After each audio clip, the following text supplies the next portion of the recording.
Oke, balik lagi sama Dana di sini. Halo. Ke another segment of dialog, ngobrol sama temen gua.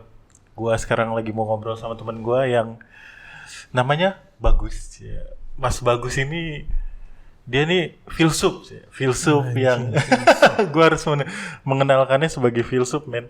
Karena emang lu sangat mendalami hidup, memaknai setiap hidup gitu. Gitu loh. Begitu Nah, kita ya. ngomongin apa nih malam ini? Malam Ya ini. bisa ngomongin banyak hal hari ini. Hari ini kemerdekaan Indonesia, kita bisa ngomongin sebenarnya negara dibutuhkan atau enggak. Jangan Enggak ya? kesana lah. Males banget ngomongin Sebenarnya dibutuhkan atau tidak, ya kita bisa bicara tentang ya hidup pada umumnya.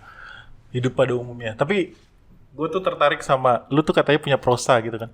Prosa yang mau lu kasih tahu ke gue. Oh iya, ini adalah prosa minggu lalu sebenarnya yang karena kita gagal take sudah dibikin, yang gua kasih judul Tuhan yang tak kau bicarakan. Oke. Coba dulu gimana ceritanya? Oke, gua di sini sebenarnya ingin menyampaikan begini. Menurut saya, Tuhan itu bukan kasihan ya. Bayangkan menjadi beliau gitu ya. Bayangkan menjadi beliau. Manusia ini udah diurus, dikasih ini itu, bahkan beliau sendiri yang menciptakan, kemudian membentuk rupa kita. Pokoknya diurusin deh setiap detik tuh, dikasih apa aja, beliau semua yang ngasih. Tapi kok ya beliau justru paling jarang kita bicarakan dalam hidup kita ya. Ya gitu. Nah, itu maksud gue. Jadi kayak sekali-kali lah gitu loh. Kalau memang kita belum bisa untuk mencapai kesadaran untuk terus terkoneksi gitu loh dengan Sang Maha Pencipta, ya kita sekali-kali lah membicarakan ya, kira-kira gitu. Membicarakan. Nah, coba prosanya dulu, prosa. Kemarin gue sempat berdebat apa itu prosa. Prosa itu apa sih? Bisa tahu.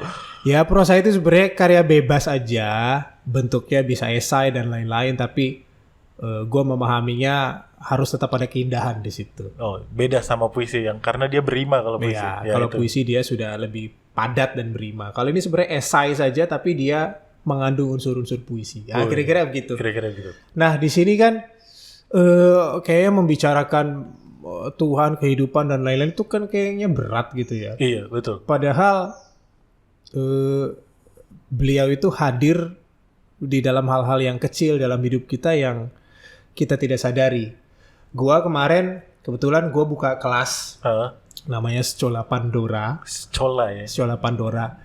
Di situ kita punya tema membaca non aksara. Untuk menjadi tagline kita adalah part-time actor, full-time human. Oke. Jadi menarik. selama ini orang bilang, oh, I'm a full-time actor. No. Seorang aktor itu pekerjaannya adalah menjadi manusia.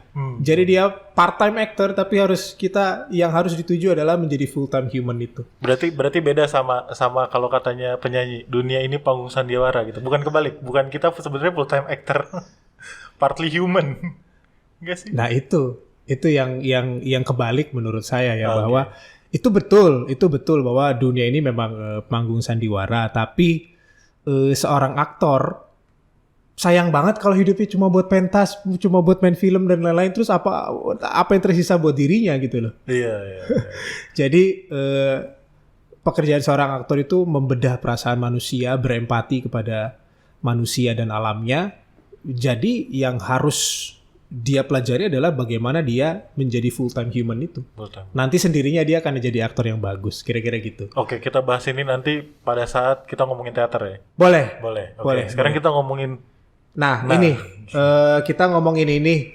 Nah, kenapa gue bahas itu? Karena kemarin gue tanya sama anak-anak murid gue, tema kita The Art of Listening. Saat itu kemarin. Gue tanya sama anak-anak murid gue minta mereka menuliskan 3 kata yang menurut mereka merupakan penopang utama dalam hidup. Oke, itu udah kayak ini ya anjir interview kerja. Sebutkan 3 kata soal Anda gitu. Anjir. Iya ya. Jadi gue mau nanya, menurut mereka hidup itu apa sih? Oke, Gitu loh. Ciri hidup itu apa? Iya. Ada yang bilang wah hidup harus ini, harus itu, harus punya ini dan lain-lain. Eh. Sementara gue ingin mengembalikan pengertiannya kepada yang paling dasar. Di situ gue sebut, menurut saya 3 penopang utamanya atau 3 ciri utamanya adalah manusia hidup jika dia bernafas, bergerak dan berpikir. Nah, di situ terus kemudian gue cerita tentang pengalaman gue. Gue pernah dapat uang.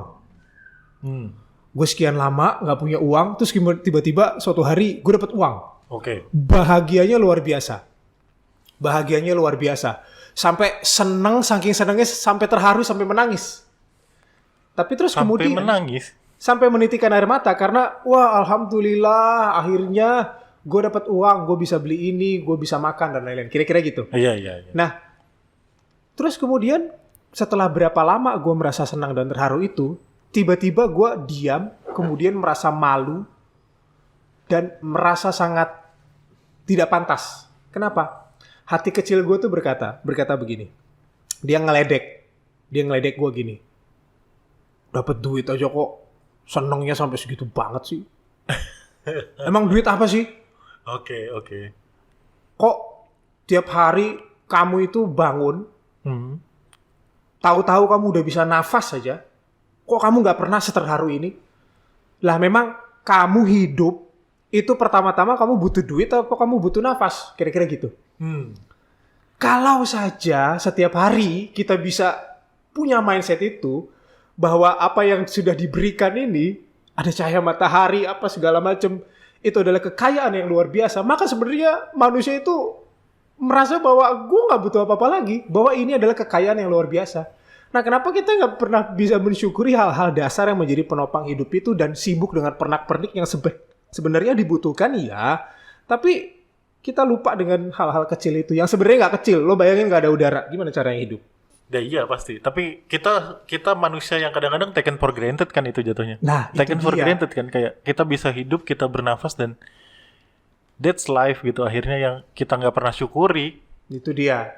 Makanya bagi gua seni adalah nanti kita bahas itu. Seni adalah sebenarnya ilmu tentang bersyukur. Oke. Ilmu tentang bersyukur. Karena begini, contoh bernafas, bergerak dan berpikir. Ada penyakit. Itu orang itu nggak bisa menutup kelopak matanya. Sehingga dia tidak bisa tidur. Bayangkan, gerakan sekecil itu sangat bermakna bagi seseorang. Bahwa yang dia minta dalam hidupnya adalah, ya Tuhan, tolong ini gue mau tidur. Bisa nutup mata gitu. Bisa nutup mata, karena coba teman-teman di sini yang lagi nonton, coba tutup. Kemudian melek. Itu nikmat yang luar biasa. Gerakan sekecil itu yang kita... Masya Allah nggak pernah sadari itu. Kita tuh kalau nggak nutup ini gerakan sekecil ini, kita nggak bisa tidur, nggak bisa istirahat, mati. Nah jadi gue mau membahas sebenarnya itu little things in life yang gue tulis di sini. Tadi kita pesan makanan, gue bilang kita bahas Tuhan lewat makanan. Oke. Nah ini adalah tentang itu. Oke, gue bacain ya bacain sedikit dulu. paragraf pertama. Gue memulai dengan begini. Aku merasa malu atas manusia sebab 2 hal. 1, kesombongannya, dan oleh karena itu kebodohannya, karena sombong itu mesti bodoh. Dan 2, sedikitnya pengetahuannya. Aku merasa malu karena manusia berkata, akulah yang menghadirkan makanan ini di atas mejaku. Sebab aku yang telah bekerja, aku yang mendapatkan uang, kemudian aku belanjakan uang itu untuk sejumlah bahan makanan, kemudian aku masak sendiri bahan makanan itu dengan tanganku sendiri, dan kini makanan itu ada di hadapanku. Jika begitu adanya menurutmu, lalu bagaimana aku akan menjawab hak Tuhan ketika ia berkata, ini ada sebuah surat yang pendek sebenarnya, nama suratnya Al-Quraish. Kok Al-Quraish? Quraish hanya 4 ayat. Ini anak SD juga tahu. Li ila fi Quraish ila fihim rihlata syita'i wa shaif falyabudu rabb hadzal bait alladzi at'amahum min ju' wa amanahum min khauf. Gue bacakan terjemahannya. Terjemahannya adalah, karena kebiasaan orang-orang Quraisy, yaitu kebiasaan mereka berpergian pada musim dingin dan musim panas, maka hendaklah mereka menyembah Tuhan mereka. Menyembah Tuhan pemilik rumah ini atau Ka'bah, yang telah memberi mereka makanan untuk menghilangkan rasa lapar, dan menjadikan mereka aman dari rasa takut. Tuhan bilang, yang ngasih makan tuh aku. Gimana caranya gue menentang beliau bahwa gue yang memberi makan diri gue sendiri? Ya, oke. Oke. Gue tertarik dengan part pertama sebenarnya. Gue sepakat bahwa manusia itu sangat sombong ya di dunia ini. Betul. Iya nggak sih, bener nggak sih? Makanya atas dasar kesombongan dia jadi kebodohan. Bodoh. Nah, bodoh itu karena apa? Karena dia nggak tahu. Karena sedikit pengetahuannya. Itu kan premisnya yang mau dibawa. Udah karena sombong itu karena mereka Nggak berarti tahu. sebenarnya nggak tahu. Udah nggak tahu sombong lagi. Udah. Itu kebiasaan orang sih. Iya, makanya kalau nggak tahu tuh justru rendah hati bahwa mengakui bahwa wah aku nih nggak tahu gitu loh. Malah kadang-kadang orang yang tahu malah lebih rendah hati sebenarnya. Iya nggak sih? Kalau peribahasanya semakin berisi padi itu semakin berisi semakin berunduk. Iya. Iya. Tapi kadang-kadang kita butuh juga filosofi kondom. Apa itu boleh Semakin berisi dia semakin tegap. Masih, gue nggak ngerti filosofi kondom. Lah iya dong. Kalau padi kan dia berisi merunduk gini. Jangan berunduk terus. Kadang-kadang kita harus tegap. Itu filosofi kondom. Anjir. Dia semakin berisi, ya, dia harus makin harus makin tegap. Nah, jadi kadang merunduk, kadang tegap. Jangan runduk terus. Kadang-kadang tegap gitu. Ya biar nggak orang sombong mulu yang tegap ya. Iya dong. Nah, oke, kita lanjut bahas soal itu. Jadi maksudnya lu merasa bahwa sebenarnya Tuhan ini tidak banyak dibicarakan karena ketidaktahuan manusia, dan manusia akhirnya merasa sombong bahwa ini tuh makanan gue yang buat loh, gue yang beli pakai duit gue, hasil jerih payah gue gitu kan selama ini. Padahal itu sebenarnya makanan dari Tuhan. Nah, cuma kan sebenarnya proses dari ini orang-orang liberal yang akan banyak ngomong soal ini. Mungkin dia akan ngerasa bahwa loh, ini kan makanannya gua usahain sendiri tanpa apa namanya? Ya Tuhan nyediain alat-alatnya aja lah bahasanya gitu. Lah, ya. Nyediain mataharinya buat bertanam, nyediain bibitnya, nyediain tanahnya. Tapi kan tetap ada usaha gue juga. Masa nggak boleh gua ngakuin? Boleh lah, tapi kan pertanyaannya selama ini yang ada di kesadaran kita itu beliau ada apa enggak? Iya itu. Ya karena kalau dibilang Tuhan kan cuma menyediakan prakondisinya matahari dan lain-lain. Ya justru itu yang paling mempengaruhi. Iya. jadi maksud gue gini, yang apa gue sampai gini. Kalau dalam ajaran agama itu kan Tuhan itu sering misalkan menggunakan kata kami untuk menunjukkan kuasanya. Tuhan itu sangat rendah hati. Kok dia nggak bilang aku yang menurunkan hujan misalkan? Atau aku yang menumbuhkan? Emang gue baru tahu ya? Pakai kami ya selalu ya? Enggak, tapi Ini maksudnya kita jadi sinau agama. Jadi nanti kita bisa cari. Oke, Itu menggunakan kata kami di banyak ayat. Itu nanti bisa kita sampaikan mungkin di beberapa kesempatan lainnya. Nanti kita bedah. Jadi dakwah agak ya jadi soal Jadi literasi. kami yang menumbuhkan, kami dan lain-lain. Artinya apa? Tuhan itu mau gini, Tuhan itu begitu rendah hati, dia memberikan kredit kepada sebenarnya makhluk-makhluknya yang diperintahkan oleh dia untuk menumbuhkan dan lain-lain. Oh, I see. Okay. Contoh lagi. Dalam perintah agama misalkan setelah perintah untuk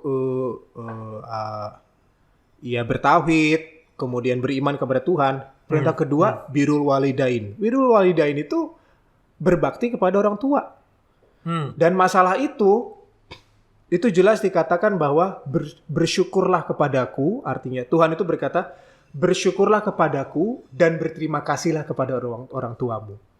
Jadi itu seimbang sebenarnya. Jadi Tuhan itu menghargai agen-agennya yang memberikan nikmat kepada kita. Nah, yang gua tadi sampaikan adalah selama ini kesadaran kita tuh sampai nggak sih ke sana? Balik lagi karena taken for granted sih akhirnya. Karena taken for granted. Kapan akhirnya nikmat-nikmat itu menjadi tidak taken for granted? Ketika dia hilang. Iya. Gua pernah cedera nih. Nih teman-teman nih, saya kebetulan main bola juga. Ini kaki nih, ya. Ini ada sendi di sini bisa kita putar. Ini kalau lagi ankle, Pak, sama sini cedera, Pak. Itu gerakin badan sedikit aja itu luar biasa sakitnya. Saat itulah kita tuh baru tahu bahwa ya Tuhan, kita tuh satu betapa lemahnya dan kedua betapa tidak menyadari banyak hal nikmat-nikmat kecil yang seharusnya kita syukuri yang itu sebenarnya jadi besar, sangat berpengaruh ketika nikmat itu hilang. Seperti tadi yang mata tertutup tadi. Gue paham. Maksudnya poin lo adalah bahwa akhirnya kesadaran akan segala sesuatu ini adalah anugerah dan dari Tuhan itu tidak kita maksudnya bagaimana? Tidak kita sadari. Karena memang kita ya udah taken for granted aja, gue bernapas ya karena gue bernapas. Iya. Tanpa mensyukuri. Nah, oke, gue paham sampai itu. Tapi maksudnya adalah terus kalau misalnya gue udah menyadari, apakah gue jadi harus bagaimana selanjutnya gue? Harus bagaimana gue hidup? Apakah setiap napas harus gue resapi gitu? Oh, terima kasih Tuhan, gue udah bisa bernapas gitu. Oh, terima kasih Tuhan, gue udah bisa tidur menutup mata gitu. Nah, terus gimana akhirnya kita harus mensyukuri itu loh? Oke, ini bagus nih membahas tentang mensyukuri. Gue mau kasih analogi sebenarnya anak sama bapak. Oke. Kira-kira gitu ya. Bapak misalkan memberi kehidupan yang layak lah buat anaknya, dikasih rumah, sekolah dan lain-lain. Satu, bagaimana cara si anak itu berterima kasih kepada bapaknya? Pertama, rasa syukur itu tuh sebenarnya rasa senang. Senang dengan apapun yang diberikan. Baik itu kecil maupun besar, sedikit maupun banyak. Rasa senang itu aja dulu pertama. Jadi kayak rasa senang kalau orang diberikan apapun, sekecil apapun dia senang, berarti kan dia nggak mengeluh. Oke.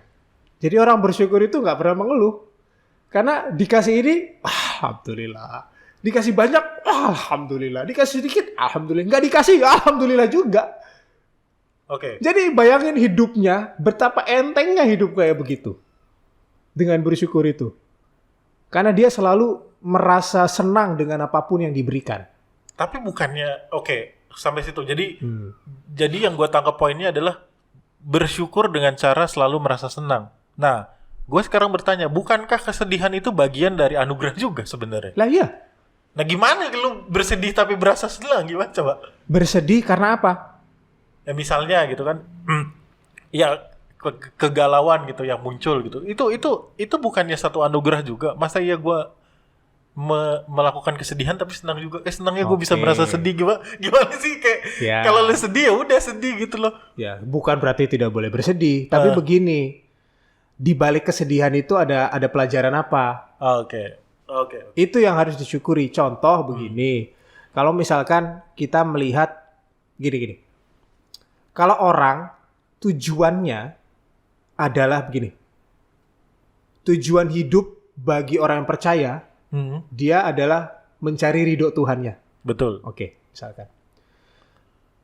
Kan jalannya banyak tuh.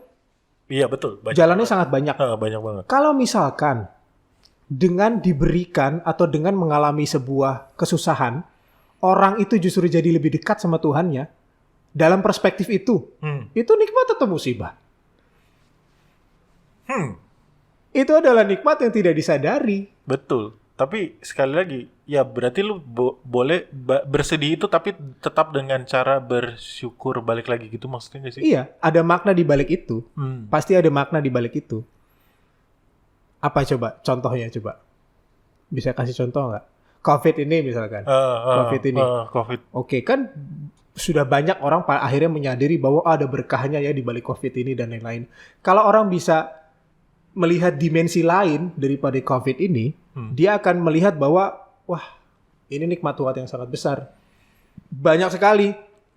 Minimal banget. Orang tadinya rame-rame keluar, contoh melakukan ritual agama dan lain, dia tidak memahami apa yang dia kerjakan. Kemudian sekarang di sini dia dipaksa untuk lebih ke dalam, merasa lebih ke dalam, lebih dekat dengan keluarga dan lain-lain. Akhirnya dia lebih khusyuk dan lain-lain. itu adalah sebuah nikmat juga gitu loh. Oh iya, jadi gue paham poin lo. Jadi ketika itu, walaupun kita dapat musibah atau kesedihan, ketika bisa kita lihat perspektif yang lain akhirnya kan, di balik itu akhirnya akan bersyukur dan kesenangan juga gitu. Akhirnya bersyukur dan kesenangan karena toh satu musibah itu terjadi. Kan sekarang tinggal gimana caranya kita menanggapi itu. Mau sedih ya monggo silakan, pilihan hidupmu. Oke. Tapi aku memilih untuk tetap berbahagia dalam keadaan apapun. Itulah bersyukur. Nih, kita close part ini dengan statement dengan satu statement lo yang bagaimana sih akhirnya kita harus memaknai segala hal yang sebenarnya selama ini kita rasakan secara taken for granted nih. Selain bersenang-senang apa akhirnya tadi lanjutan dari lu harus selalu merasa senang dan akhirnya apa lagi gitu. Oke, satu itu tadi kan caranya kan. Satu minimal merasa senang. Terus kemudian bagaimana caranya si anak ini berterima kasih kepada bapaknya? Senangkan bapaknya. Oh, oke. Bagaimana cara menyenangkan bapaknya? Satu, kenali apa yang bapaknya suka. Oke. Terus kemudian lakukan apa yang bapaknya itu senangi. Udah, itu caranya. Cara kita berterima kasih adalah karena kita tidak pernah bisa membalasnya. Iya. Kita tidak bisa membalasnya, yang hanya bisa kita lakukan adalah kita berniat baik, berikhtiar, berusaha untuk nyenengin. Nah, itu aja. Berarti konsepnya kalau gue simpulin dari prosa lo dan dari pemikiran lo bahwa selama ini banyak hal yang akhirnya kita, karena kesombongan dan ketidaktahuan kita itu, kita akhirnya taken for granted. Dan akhirnya dari taken for granted itu kita kadang-kadang tidak bersyukur dan tidak merasa senang akhirnya. Iya. Nah, akhirnya untuk apa? Akhirnya kita bisa melakukan, akhirnya apa yang bisa kita lakukan hal itu, ya akhirnya kita harus lebih tahu dan lebih sadar akan hal-hal kecil yang kita dapatkan dan kita balas itu dengan cara selalu bersikap senang karena itu satu anugerah. Yes. Kedua, lakuin apa yang akhirnya Tuhan senangi. Iya kan? Caranya adalah dengan mengenali dan melakukan apa yang dia suka gitu. Iya. Contoh misalkan kenapa kenal itu penting. Misalkan gue mau berbuat baik sama lo. Gue mau memberikan lo makanan. Gue kasih lo duren. Ternyata lo gak suka duren. Iya sih. Nah, itu kan niat baik tapi salah karena gak kenal. Oke. Tapi kalau kenal, semuanya tepat pada sasaran. Oke. Baiklah, kita close dulu buat episode yang kali ini. Kita mau makan. Kita mau makan dulu. Sampai ketemu lagi. Bye-bye.